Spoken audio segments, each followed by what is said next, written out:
Hello guys, welcome back to my channel Edu Conference. So I am here with the topic that is law of demand. अब basic मतलब क्या है इसका, क्या ये law क्या स्टेट करता है? देखो, लॉ ऑफ डिमांड जो है एक इनवर्स रिलेशनशिप स्टेट करता है प्राइस और क्वांटिटी डिमांडेड में, ठीक है। और जिसके अंदर हम ये कहते हैं कि जो भी बाकी फैक्टर्स हैं हम उसको कांस्टेंट रखेंगे। अब सबसे पहली बात आती है कि बाकी फैक्टर्स हैं कौन से, तो एक दो मैं बता देती हूँ, बाकी मैं आपको डिटेल में बताऊंगी आगे चल के 2 मिनट बाद। अब सबसे पहले जो सब्स्टिट्यूट गुड्स होते हैं, कॉम्प्लीमेंट्री गुड्स होते हैं, उनका प्राइस कांस्टेंट रहे, चेंज ना रहे, ठीक है। इनकम जो है कंज्यूमर की वो चेंज ना रहे। अब ऐसे फैक्टर्स अगर हम देखने लग जाएंगे ना, तो जो मेन फैक्टर है प्राइस, उससे हमारा दिमाग हट जाएगा। तो हम ये लॉ क्या स्टेट करता है कि इनवर्स रिलेशनशिप हम बताएं प्राइस और क्वांटिटी डिमांडेड में बाकी सारे फैक्टर्स को कांस्टेंट रख के। अब इसके बाद हमको ये चीज़ क्लियर हो जाती है। अब आती है इसकी एग्जाम्पशंस। सबसे पहली एग्जाम्पशन है price of substitute goods does not change. जो प्राइस है सब्स्टिट्यूट गुड्स का वो चेंज नहीं हो सकता, वो चेंज ना हो, मतलब हो नहीं सकता, हो तो सकता ही है बट वो चेंज ना हो। क्यों? क्योंकि हम ये अज्यूम कर रहे हैं कि हम बाकी सारे फैक्टर्स को कांस्टेंट रख रहे हैं। Second, price of complementary goods remain constant. जो कॉम्प्लीमेंट्री गुड्स हैं, कॉम्प्लीमेंट्री गुड्स कौन से होते हैं? जो साथ साथ चलते हैं, जैसे बाइक और पेट्रोल हो गया, बाइक या डीजल हो गया, कार या डीजल हो गया, ये सब चीज़ें कांस्टेंट रहेंगी। अब है इनकम, जो कंज्यूमर की इनकम है वो कांस्टेंट रहे। अब कंज्यूमर की इनकम क्या है वो तो हमें नहीं पता, वो तो उसी ही पता है। कांस्टेंट रहेगी तभी वो उस गुड्स पे रहेगा। अगर डिक्रीज हो जाती है तो वो इंफीरियर गुड्स पे शिफ्ट हो जाएगा, और अगर इंक्रीज हो जाती है तो वो सुपीरियर क्वालिटी गुड्स पे शिफ्ट हो जाएगा। तो this is the main motto. अब there is no expectation of change in price in future. हम ये एक्सपेक्ट नहीं कर रहे हैं कि हमारा जो प्राइस है वो चेंज होगा फ्यूचर के अंदर। हम ये एक्सपेक्ट कर रहे हैं कि ना ये जो प्राइस है ये कांस्टेंट रहने वाला है। Taste and preferences of the consumer remain same. अब टेस्ट एंड प्रेफरेंसेस मतलब आज मेरा मन कर रहा है कि यार मैं पिज्ज़ा खा लेती हूँ, अब नेक्स्ट डे मेरा पिज्ज़ा खाने का तो मन नहीं करेगा रोज रोज, तो we'll shift on to something else. आज चलो मैं बर्गर खा लेती हूँ। या फिर टेस्ट एंड प्रेफरेंसेस में एज एन आज ये एक टॉप है, ये ट्रेंड में है तो मैं इसे खरीदूंगी, और जब ये अगर ट्रेंड में नहीं होगा तो why will I purchase it? No, we'll not purchase it. अब अगर ये विंटर सीजन है तो अभी हम स्वेटर्स खरीदेंगे, कार्डिगन्स खरीदेंगे, जैकेट्स, कोट्स खरीदेंगे, बट जैसे ही समर्स आ जाएंगी तो हम ये सब चीज़ें नहीं खरीदेंगे, हम अपनी नॉर्मल टी शर्ट्स खरीदेंगे। तो ये डिफरेंस होता है। अब हम ये कह रहे हैं कि इन फैक्टर्स को हमेशा कांस्टेंट रहना चाहिए। ये फैक्टर कांस्टेंट रहेंगे तभी हम लॉ ऑफ डिमांड को अच्छे से पढ़ पाएंगे। ये सब चीज़ें हम अज्यूम कर रहे हैं तभी हम इस लॉ को पढ़ रहे हैं, ठीक है। अब why other factors are kept constant. अब इन फैक्टर्स को कांस्टेंट क्यों रखा गया है? मैंने अभी बताया कि मेन फैक्टर क्या है? प्राइस। सबसे पहला चीज़ जो इंसान देखता है अपनी नेसेसिटीज़ के लिए वो होता है प्राइस। अगर प्राइस कांस्टेंट रहेंगे, प्राइस पे ही हमारा मेन फोकस रहेगा और बाकी चीज़ों पे नहीं, तो ये मतलब ये एक सेपरेट इन्फ्लुएंस होगा इन सब चीज़ों पे, ठीक है। हमको ये अंडरस्टैंड करना पड़ेगा कि बाकी सारे फैक्टर्स जब तक हम नहीं एज्यूम करेंगे कांस्टेंट रहेंगे, तो हम यही चीज़ देखते रहेंगे कि इस फैक्टर में कितना चेंज है, उसमें कितना चेंज है, ये सब चीज़ें, ठीक है।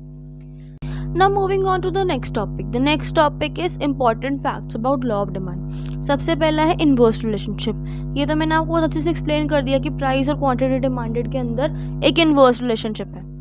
Second, no proportional relationship. अब ये नहीं है कि अगर 10% से प्राइस गिर रहा है तो क्वांटिटी डिमांडेड भी 10% से इंक्रीज होगी, ऐसा नहीं है। वो किसी भी प्रोपोर्शन में इंक्रीज डिक्रीज हो सकते हैं, ठीक है। Next is one sided. ये लॉ जो है वन साइडेड है, मतलब ये एक्सप्लेन करता है कि जो इफेक्ट है प्राइस चेंज का वो क्वांटिटी डिमांडेड पे है कि नहीं है, ठीक है। नेक्स्ट टॉपिक इज, अब है reasons for law of demand. First is law of diminishing marginal utility. अब law of diminishing marginal utility क्या होता है? जैसे जैसे हम ज़्यादा यूनिट्स कंज्यूम करते हैं तो हर सक्सेसिव यूनिट टेंड होता है कि वो डिक्रीज हो रहा है। तो यही बहुत एक छोटा सा चीज़ है कि हम ज़्यादा, अगर कंज्यूमर ज़्यादा यूनिट्स बाय करेगा, सब चीज़ करेगा, तो वो टेंड होती है डिक्रीज करने पे। सेकेंड है सब्स्टिट्यूशन इफेक्ट। हम एक चीज़ को दूसरी चीज़ से सब्स्टिट्यूट कर सकते हैं, इन सेंस कि अगर मेरे को, अगर मान लो कोक नहीं मिल रही तो आई गो फॉर पेप्सी, पेप्सी भी नहीं मिल रही है तो आई गो फॉर थम्स अप, ठीक है। तो हम चीज़ें सब्स्टिट्यूट कर सकते हैं। अब है इनकम इफेक्ट। इनकम इफेक्ट क्या होता है कि हम देखते हैं कि इंसान की इनकम कितनी है और उस हिसाब से कंज्यूमर अपनी जो प्रेफरेंसेस है वो चेंज करता है और सब चीज़ें देखता है। नेक्स्ट है एडिशनल कस्टमर्स। एडिशनल कस्टमर्स क्या होते हैं, जब हो सकता है कि अगर मैंने कुछ चीज़ है उसका प्राइस कम कर दिया, मान लो कि एक आइसक्रीम थी जो कि जिसकी बहुत डिमांड थी, तो मैंने उसको 100 से 70 पे उसका प्राइस शिफ्ट कर दिया है, ठीक है। तो हो सकता है कि उसकी डिमांड बहुत ज़्यादा बढ़ जाए क्योंकि ऑलरेडी उसकी डिमांड इतनी ज़्यादा है, लोग प्राइस कम देख के और ज़्यादा उसे खरीदने लग जाएं। अब डिफरेंट यूजेस में क्या है, जैसे मिल्क है, ठीक है, मिल्क के बहुत यूजेस हैं, हम उससे दही बना सकते हैं, पनीर बना सकते हैं, मिल्क को एज इट इज़ यूज़ कर सकते हैं, खीर बना सकते हैं, बहुत सारी चीज़ें बना सकते हैं। ऐसे ही अगर आटा है, आटा हम उससे बिस्किट्स बना सकते हैं, रोटी, पूड़ी, ठीक है, बहुत सारी चीज़ें हैं जो उससे बनती हैं, केक बन सकता है। तो ये सब चीज़ें, सब हर किसी के डिफरेंट यूजेस होते हैं, तो ये भी हमें ध्यान में रखना होगा। अब आता है exceptions to law of demand. सबसे पहला एक्सेप्शन जो है दैट इज गिफ्ट गुड्स। अब गिफ्ट गुड्स क्या होते हैं, ये ऐसे इन्फीरियर क्वालिटी के गुड्स होते हैं, इन्फीरियर गुड्स ऐसे होते हैं जिसपे कंज्यूमर ना चाहते हुए भी अपनी इनकम स्पेंड करता है और large amount of income spend करता है। जैसे ज्वार हो गया, बाजरा हो गया, इस पे लोग अपनी इनकम स्पेंड करते हैं आज भी, जिनको ये चीज़ें पसंद होती हैं, ठीक है। अब है स्टेटस सिंबल गुड्स, ठीक है। स्टेटस सिंबल गुड्स जैसे कुछ ऐसे एक्सेप्शन गुड्स होते हैं जिससे लोग अपना स्टेटस सिंबल या अपनी प्रेस्टीज दिखाना चाहते हैं कि yes we are this much rich, ठीक है। जैसे डायमंड हो गया, गोल्ड हो गया, एंटीक पेंटिंग्स हो गई, ठीक है। कुछ ऐसे शो पीसेस होते हैं जो बहुत एंटीक होते हैं, तो लोग वो दिखाना चाहते हैं। कार्स हो गई, BMW, बहुत स्टेटस सिंबल कार्स भी आती हैं आजकल, तो लोग ये क्यों खरीदते हैं, अपनी शान दिखाने के लिए, अपना स्टेटस सिंबल दिखाने के लिए। तो ये भी चीज़ें एक एक्सेप्शन में आती हैं। अब next, fear of shortage.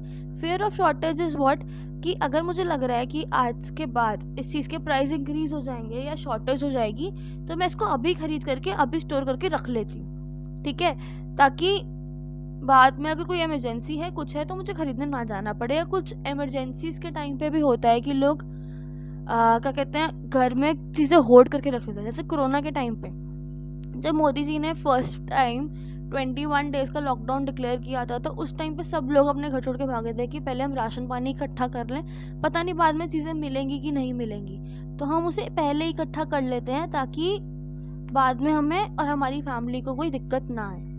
Next आता है इग्नोरेंस। कभी कभी होता है कि हम हायर प्राइसेस को इग्नोर करके हम सोचते हैं कि यार ठीक है, ये मेरी मनपसंद चीज़ है, मैं इसे खरीद ही लेती हूँ, तो दैट टू मैटर्स। नेक्स्ट आता है फैशन रिलेटेड गुड्स। अब जो भी फैशन रिलेटेड गुड्स हैं, ठीक है, ये ऐसा नहीं होता कि हम उसे खरीदते हैं, ना हम उसके प्राइजेस नहीं देखते। अब जैसे कोई एक ड्रेस है जो कि फैशन में है और मुझे वो चाहिए ही, तो मैं उसका प्राइस नहीं देखूंगी, मैं देखूंगी कि यार ठीक है, इट इज़ इन ट्रेंड और मेरे पास अगर मेरे बजट से 200, 300, 500 रुपीज़ ऊपर जा भी रहा है तो ओके, आई विल बाय। अब है नेसेसिटीज़ ऑफ लाइफ। जो चीज़ें हमारे लिए एसेंशियल होती है, जैसे सॉल्ट है, अगर सॉल्ट का प्राइस बढ़ जाएगा तो विल परचेज इट, क्योंकि हमें चाहिए। मेडिसिन्स हैं, मेडिसिन्स बढ़ जाएंगी, मेडिसिन्स का प्राइस बढ़ जाएगा तो मुझे वो चाहिए ही, मैं उसे खरीदूंगी, बिकॉज वरना मेरी तबीयत खराब हो जाएगी। अब है चेंजेस इन वेदर। जब वेदर में चेंज होता है, जैसे रेनी सीजन है, रेनी सीजन में अम्ब्रेलाज बहुत बिकेंगे। समर सीजन है, समर सीजन में भी कुछ लोग अम्ब्रेलाज कैरी करते हैं अपने साथ, ठीक है। तो दैट डिपेंड्स कि किस सीजन में क्या चीज़ बिक रही है और क्या चीज़ नहीं। And that here ends with law of demand. Hope आपको पूरा टॉपिक पूरा एक अच्छे से समझ में आया होगा। And do write down in the comment section, अगर कोई भी डाउट है, I will be happy to help you. And you can either mail me if you don't want to write down in the comment section. You can mail me, I'll definitely respond you.